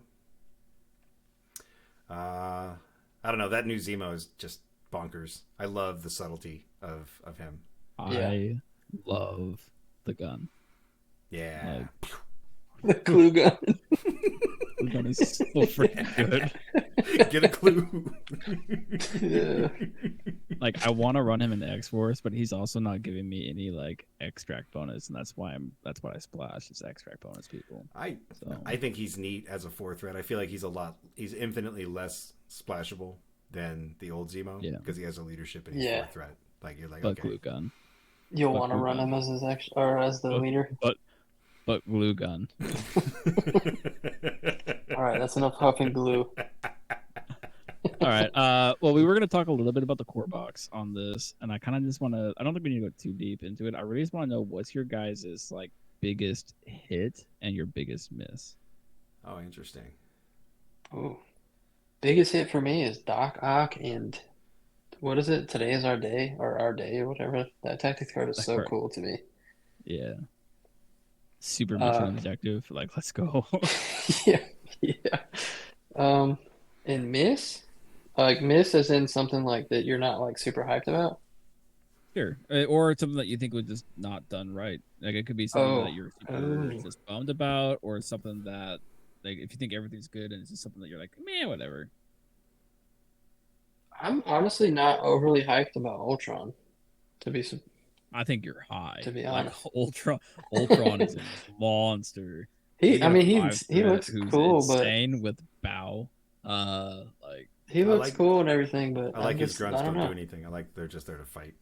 Just like they're disposable there to blow up. bodies. Like They're they're there to blow up. literally there to blow up. Like, Yeah, I Sam, think what that'd be was your mine biggest too. hit and miss? My I don't know. So new Cap is the thing that like scares me the most. Like making wild triggers that accessible seems like I'm not going to call it a miss because that's going to be really fun. But my goodness, like that's a thing that makes me like just I don't like playing Avengers just in general. Like that's not my mojo. But man, they like him and Thor, right? Just constantly getting the throw and the and in theory also landing the stagger The stagger with a lot yeah. more frequency Yeah, buddy. because you're adding that extra damage in. And then I think that oh man, I had a really good one and I lost it. I got confused by Mackinac Square tokens. That's a hilarious. Dude, that has been Dude, I'm not gonna lie, man. I pulled that sheet out. I think it's awesome. I think it's super clean token sheet. Okay. I'm like okay. maybe I'm a little too hyped on that. I just love these tokens, man. It's kind of cool how they put general objective tokens in there too. You don't have to have like 15 different ones depending on which scenario you're playing. I mean, I love the flavor of that, but I Yeah. did stop bringing them all like a year ago now. Yeah. Like, it's like, yeah, probably not. So I guess like if I have like one like knock, it's that we're seeing like the second and third versions of a lot of these characters, and we're seeing the Yep. second and third leader for a lot of their affiliations, where like, and maybe even more in some cases, where it's like, well, we could have probably had something a little fresher in the mix here, but Yes, you can. Okay, so Oh, my that's what hit- it was. My miss was that what's Red Skull's like disco pose was the first one that I thought of. And then the next one that I thought of is that Doc Ock can't play well-laid plans. Like that seems Dude, such a I bummer, just don't man. like I'm it so bummed on that. when the character specific card can't be played by the other version of the character. Like I have, Do you I have think they'll bias change in this that? game. I have bias, right? Because man, I sure would love to play pentagrams with that dude. But That's fair. Okay, hit.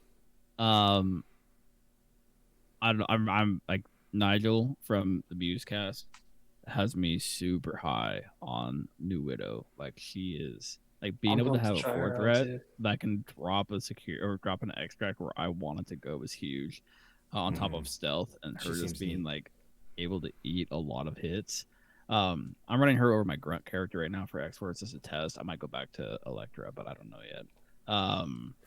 So hit is probably like Black Widow. Like it's like she looks like the most fun Black Widow to play out of all the Black Widows. Yeah, no question about it. And then miss, and the reason why I asked is the fact that Ultron can play Age of Ultron. I don't think we need a 5-threat being able to do that. Yeah, buddy. Good stuff. yeah, Like that is insane. Okay, so I am playing a it's so brand new arbitrary. player who Like, just this is picked up fine. this No, brand This new is fine. This is brand not. new core box, and I'm playing Ultron, and then all of a sudden they like feel so excited because they just destroyed this 15 16 health monster. What is he? He's 8. Oh man, I want to change my answer to 14. Nick's question. What should an experienced player play against a new player? The old core box. The old core box, fair enough. But it's like Ghost Rider has been able to do it for some time. I thought CGR couldn't actually play Deal with the Devil. I don't think you can. Yeah, I don't think CGR I think can it says play Deal with Ghost the Devil. Rider. Yeah. But like my thing is like this is a core box, and like if I'm playing and I'm like my opponent's like brand new to the game and I'm playing Ultron, I'm playing Age of Ultron because why wouldn't you? Does And that come they in the probably core get box rid then? of this. I don't think it does, but I would bring Oh, it okay. because I have it. That's And not part I'm of the a core dick. box. God, you are a bully. Look at this bully. He's just like, well, Might as well put I bring Cable the in there most too. Stuff I can do. But Put then Cable I'm in just there too. like I might as well, right? But Accuser brings a good point. Ultron needs to compete with Hydra Skull as an insane Cabal 5. Now it's a conversation. I agree with that. It does make him like in question of like what is he doing. I would even say that Ultron is a better 5 than Red Skull because of the fact that 1, he could bring himself back to life, and 2, he has Bow. And he's gonna have the power to play everything he needs to, and he's just not gonna die. I'd rather see Red Skull than this Ultron. This Ultron looks pain in the ass to play against. But I guess if we don't want to do cards, do you bring secure grunts or unkillable machines? You bring unkillable machines because at the end of the day, Red They Skull still blow up. dies and the grunts are gonna disappear.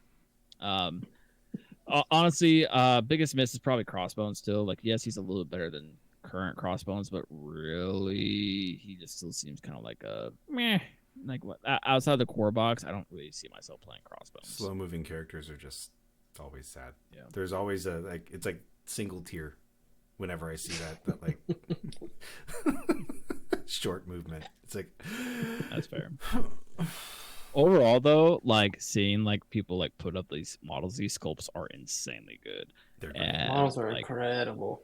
like I'm so happy that we now have generic secure and extract tokens. I haven't gotten my box yet. I heard they're not the best, but They're okay. It's your Eh, typical cardboard token. I'm not gonna but I use have them, sewer but- tokens. I have 3D printed sewer tokens for that. right. Accuser Yeah. Accuser says best model in the box. Go. Black Widow. No. Like the yeah, kicking the Ultron grunt. That is such a sick pose. It is cool. I don't know. but that That's ain't up there with the best. Colossus hand for me. I feel like it's like love it or leave it Yeah. kind of a thing. Like it's like Okay. dude, I think the Okay, Ultron okay. grunts are sick. Okay, Really no, good. actually, in all honesty, I probably like Doc because it's the Doc that everybody has always wanted. Yeah, absolutely. If it ain't him, I'm not gonna lie. I think the Ultron grunts. I'm They're gonna say pretty awesome. Crossbones. I love that crossbone sculpt is fire. That I is do a like that rad sculpt for scope. Crossbones, He's like but I hate that he's a slow That's mover. crossbones. You know what I mean? Like they like captured the energy perfectly. It was just like.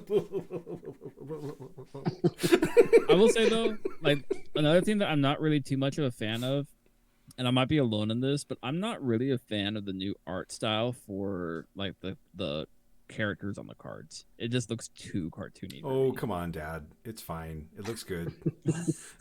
Some of them look great. We all but complained. some of them, we all like, complained about the original cards, though. Like, come on. Like, there's a I few did, of and those. I like the originals. No, I like people the complain. originals. All right, maybe you're one of the rare few. Like the I don't like Crossbones art. I'm like, he looks like His does look it weird. makes me think of I don't. it makes me think of Marvel United, and I don't like that style. And Marvel United's a lot more cartoonish than these. These guys are like they look Yeah. like comic books. Like they're like Do they? Do they? I don't know. Black Bolt I like does. Ultron's. Ultron's is sick. Black Bolt looks like a comic book. Okay, let's do one more question about the new core box. Crossbones, some kind of Bane cosplay. All right. What Do you think Okay, actually, Captain Marvel's gonna hit hard, or do you think she's gonna take off at all? The new Marvel. I think so. I think people are super hyped for her. So I think so. I personally seems don't pretty care wild. for her, but Me I either. don't. I also don't care for Captain Marvel as a character in general. Yeah, that's Um, 100% why I'm on the same boat. I think one of my other big hits though is the map shapes and the layouts on the Crisis card. I'm super I was excited for pumped that. about that, but I'm also annoyed because I have that 3D printed card holder for for each Crisis No. card. Oh, I gotta get another one printed. Yeah. But I already got my guy working on it, so we're good. Nice. I want to talk Armageddon's You should- question from the week before we call this thing for what it's worth. Okay, yeah, go ahead. All right. So if you're playing somewhere, so his question is, how about this? Where I play, we don't use chess clocks. What would you suggest for both managing my own time well and politely trying to manage my opponent's time, as in get them to play faster? Well, I use a chess clock app on my phone. And I don't necessarily throw it in their face right away. I do it for myself, especially when I'm just playing games, because I want to understand how the time is being used in the game. And I'm very lax with it. Like half the time, it's just something for me to do on my opponent's turn is to be like, oh, there's a clock running. That's right. I forgot to switch that over to them. Switch it over to them. I'm going to interrupt, Sam. I'm going to Yeah. interrupt. Every time I have played against you on a clock, I have flipped your clock more than you have. Golly, yeah, it's absolutely true. I have to put my tokens by the clock, or I will just like not use it at all. I have to put my activated tokens right next to the clock, and that way, like whenever I'm reaching for the activated token, I'll hit it, put my token on, we're done. If I don't do that, yeah, it's terrible. I think you bring up a good theme though, where it's like if you want to do something like this, it's literally just bring in either go get a clock off of Amazon or get a clock app on your phone, Yeah. and just be casual with your opponent and say, "Hey, I'm trying to get better about playing on clock. Do you mind if we play with exactly. a clock on this game? We don't have to adhere to the clock rules. I just want to see how much time I am using on my turns." And if you phrase it like that, most people are not going to have an issue with it. And worst thing that they'll say is, "Do you mind just keeping it on your side of the table? Because I don't really want to see that, and I don't want to deal with it." Cool. And It's then, for me. Yeah, It's but, for me, like, not for you. yeah, It can Or if also they be do for care. you if you want it to be for you, but it doesn't have to be for you. yeah. And more often than not, people are like, that's actually an interesting idea. I kind of want to see how much time I'm using as well. When you phrase it that way and you phrase it in a friendly manner of just trying to improve how you're playing the game, more often than not, they're just for it. Now, what you don't want to do is show up to a game and just plop a clock down on the table without saying anything. Yeah, set and it then up just demand that Slap we it play. every They turn. would just demand that we play on this clock, even though there's no clocks at this event. Just be like, no, we're playing on this clock. But I don't want to. Sam, play you're on. salty. I'm still salty. I punted to Web Warriors and then lost to it twice. You lost to the clock. That's all. It wasn't I my didn't Warriors. know. It was the I mean, clock. I lost to I lost a couple of close games, and then I lost a close game, and then I was hungover the next day, and that one didn't Good go times, so though. hot. All right. Do you guys have anything else you want to cover or say before we close this? Yeah, do you feel people should stick to the no proxy based one movement, one range tool in casual games to get a feel for the competitive environment? I do. I think that like knowing how to eyeball stuff is a skill. Well, and it's not even that. It's in the book, so it's not even necessarily a competitive thing. So like I don't if you and I are playing a game and we need to understand if something fits somewhere, like conceptually, well, like let's measure that out and see, Yeah. but like not like necessarily from your model's current position. Will your model make it from point A to point B the way that you want it to? Yes or no? That's eyeballing. We should eyeball that because that's what the rules tell us to do. If you want to actually know if a model can go from range one of a like home D point to one of the flanks, right? Like, yeah, measure that out either with a proxy base or with like the models you're going to use, and like just understand what that does. So I think that's something that you can measure like before, during, or after a game. But I don't think that you want to just like open it up to let people measure whatever. But like I didn't play War Machine, which I guess is where a lot of this like proxy base and pre-measurement like stuff comes from. The players love it, and the devs for AMG did not apparently. I don't know. I very much I played War Machine and I played pretty much every other game that does not allow pre-measure. Like shoot, Okay. like Infinity is like if you not in range and you declare an attack, you just don't get the attack. You wasted an action. You just automatically miss. So, And I mean, you X just Wings like get that.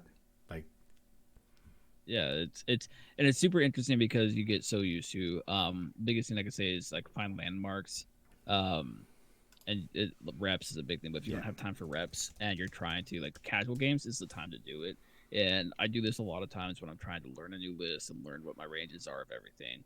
Is I'll ask my opponent like, "This is what I want to do," and then I say, "But do you mind if I see this just to see if this would work? But I'm going to do the other plan because that's what I'm committing to. But I Yeah. want to see if I'd also be in range to do this." And just have that conversation with your opponent. This also comes back to having the conversation with your opponent before the game even starts. Of what type of game is this? Am I playing a game to prepare myself for a tournament? Then no, I'm not going to be doing proxy bases. I'm going to play the rules. I'm not going to do no take. I'm not going to do takebacks. I'm going to play it as if it was a tournament because I'm preparing for a tournament. If I'm playing just a weekday and I'm just hanging out, and then I'm like, yeah, take that back, man. Like that was suboptimal. That didn't happen. Let's reverse the clock. Stuff like that.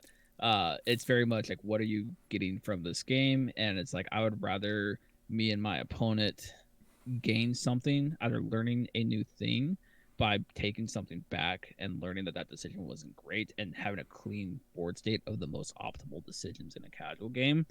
That way we're prepared for that competitive game.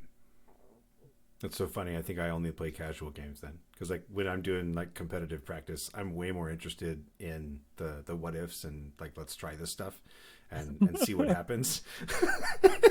And in my casual games, I'm just like, what if I just ran at you and tried to attack you, and I don't care about like takebacks and stuff like that. Well, there was a long time where like that's how I was, and when I play competitive, I'd be like, no man, you could take that back, and I got burned too many times by letting my opponent take back, and then they deny me the take back, and I'm like, okay, I'm Yep. not opening myself to that Yeah. anymore. And No I was mercy. just like there was like time when Joey and I were playing the last time we played at Battleground where he's like, oh my Mhm. god, I shouldn't have done this, and I'm just like, I'm sorry, but I'm not sorry. I'm gonna crush your soul. Like, Wow, you are a bully these days. Holy smokes! Who is this guy? Oh, that was yeah, before. I guess. That was before. Was that the one before? Yeah, that was no. It was at Battlegrounds, but that was before changes and all that stuff. I'll let That was way almost before. anybody Yeah, take yeah. back almost anything, so Yeah. long as we haven't moved on like too far. Like if Oh no, no, no! It if was we have to it was unwind it, if we have to like that was a whole different scenario. yeah. Yeah. That was like clearly I shouldn't have put that guy there, and we had already moved into his turn, so Okay. there was no like And then I was like, and I just one shot strange, and that shouldn't have happened, Iron but Fist. oh well. Well, I mean, like I've had Iron- people yeah, like Iron- walk to the center of the table and like pick up an old alien ship core and be like, "Well, here we are. can't take that Like, back." There's definitely if it's a- time and place though. But it's like if it's a casual game, I'm all for it. Like, I'll play people all the time, and I'll just like Mhm. if I like we go into it like this is a casual game, we're just having fun, or we're preparing for a tournament, and we're like we want to see the optimal play. Then absolutely, I'm just like cool. Like go ahead and do this because I want to see how this more optimal play would affect my play style and Mhm. would affect my play lines. Because the more I see those optimal play lines, it helps me out for when I'm actually playing in a tournament. That's fair. I'm also a bully. I mean, I play most games like that. Take backs in tournaments are a little. I mean, I'd be a liar if I wasn't like. they bother me. Like it's something where like I won't even ask for it most of the time, or if I won't either. Yeah, there's no way. like I will almost just do stuff that's like obvious and like non consequential for the game, but like I really don't like when it's like my personal pet peeve is I think like measuring a move out completely and like moving it and then be like, no, I'm gonna go back. And that's one for me where it's like that's a level of take back where like I'm not very comfortable with that. I had one called on me where as soon as I put the tool out to do the throw, person was like, you have to do this throw now exactly as the tool is, because by the rules, as soon as the tool is laid, the throw is performed in that direction. You're not supposed to put the tool you out mean and like see what's most up. the towards or away tool? Yeah, as soon as you put the tool for the direction of the throw, that is the throw you're going for. And someone was like, no, you're throwing now. And I literally just put the tool on the base to make sure it was in there properly. But no, now I have to throw this direction. That makes no sense at all. So yeah, I people have made me just a mean asshole, I guess, when it comes to miniature gaming. That's a good thing I just laugh in people's face about. Yes, Just come on, absolutely. man. That's why you're here today. Like I bet you that person personally- lost that game too, didn't they? No, I lost because of that throw. Oh, I don't want to beat somebody that That way. was a game ending. That was a game ending thing. Like where it was like if I made the throw and I collided it with the character I was trying to collide it with, then it was like I'm sorry. Yeah. Like that's not the way I want to win. Like if I walked home with the trophy, the first place trophy from that event that day, I don't walk home feeling like I won first place. I feel like like I let somebody be an idiot or I like force someone to do something they didn't want to do, and it's like that doesn't feel like winning to me. This not isn't at all. winning. That's just goofy. All right. Well, let's go ahead and wrap this up then. Closing thoughts on Secures, Core Box, and I guess not being a dick or being a dick. All right, I'll go first. I'm against being a dick. Try not to be a dick. Like have fun. You're gonna have fun. My other last thought is I'm not gonna get political in any way with this, but enjoy what you have while you have it. Like this is a privileged hobby and it's super fun, and I hope that you can enjoy it and enjoy things in your life that you can do stuff like this and enjoy it. And then on like a less serious note, like yes, cures should start from like before turn 0. Have an idea what you're going to bring for secures, and if you don't, then just start rotating through them and play whatever until you find things that you like or you're good at. And new core is cool. New Steve is going to be a menace. Also, new Red Skull has like a reality gem for like your whole team. What the? Yeah. It's fine. Disco, baby. You bring Corvus, he gets 2. He gets 2 reality gems. Oh wow, yeah. Hydra, calling my name. Joey. Well, overall, the core box rules. I like it a lot so far. I haven't got to play any new characters except Doc Ock, but got a lot of plans for the new ones. Definitely hyped on it. All 4 thumbs up here. Secures, yeah, definitely have a plan. Put as much effort into your extract plan as you do your secure plan. I guess is the easy way to put it. Find your strengths on it and rock those out. Yeah, I'm gonna kind of echo what Sam said too. Just if you have no clue where to start, just start with the core box ones. Try those out, Nice. and then kind of rotate from there. And yeah, don't be a dick, because I'll probably win that. Wow. We're gonna play that game. We're playing that game. Core box cool. Can't wait to get mine. I'm excited to try some new stuff out. I might actually play Hydra as well, just because Zemo is baller with the glue gun.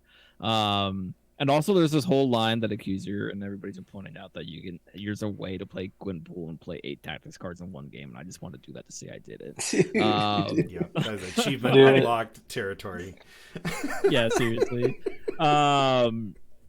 And then as far as secures, like they said, start at the core box, play it until you are for sure this is what you want to do at an event, and use your game time to experiment and try things, and don't fall into groupthink because it's the worst thing that you could do.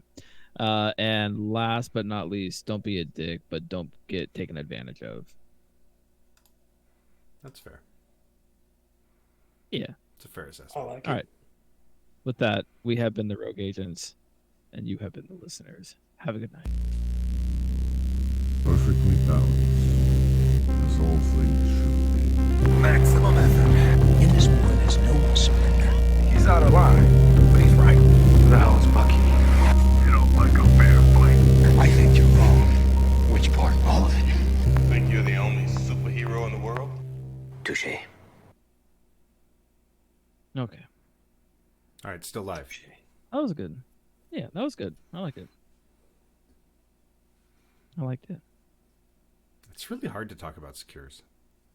It is. It's so hard to talk about secures because it's like in our brains, like I don't know about you guys, but like in my brain, I look at secures and I'm like, yeah, I just take this one because it's like it makes the most sense for me. Because it makes sense. Yeah. Yeah, like A plus B equals C for me. How But do you then ride you a think bike? about it in the mind of like, Balance. yeah, but it's like someone who just someone who like either just picked up the game or is like having like you got to think like how many reps have you played in the past year of MCP? When like yeah, as like just in general content creators, like we are probably 50% above most people, and then just us as people play an obscene amount of games in general. Like, Very true. so it's like when we think about like we have the advantage of playing too much and being able to be like I know exactly what I want when I want because I know what my team is doing, where people are like I play one game every 2 weeks, and like those people don't have the time, and that's where the groupthink is a wonderful thing for them because they don't have to waste that time. But then I also hate groupthink because then you have stuff that comes in and says, yeah, like, paranoia is bad for this, and I'm like, I haven't lost a game of paranoia with X Force. Like, Well, that's the thing why is is like it? with the whole group thing business is most people call like think it's like 100% fact. Yeah, It's that's like because they say it as a you can't look 100% at it fact. that way. Right, exactly. And it's Yeah. like, dude, It's just you another can't make person's blanket opinion. statements. Yeah. Yeah, it's Only a 100% Sith opinion. deals in absolutes. Isn't that kind of an absolute statement? Shut up. Mind your business. Good. All right. Wonderful. I'm gonna end the stream.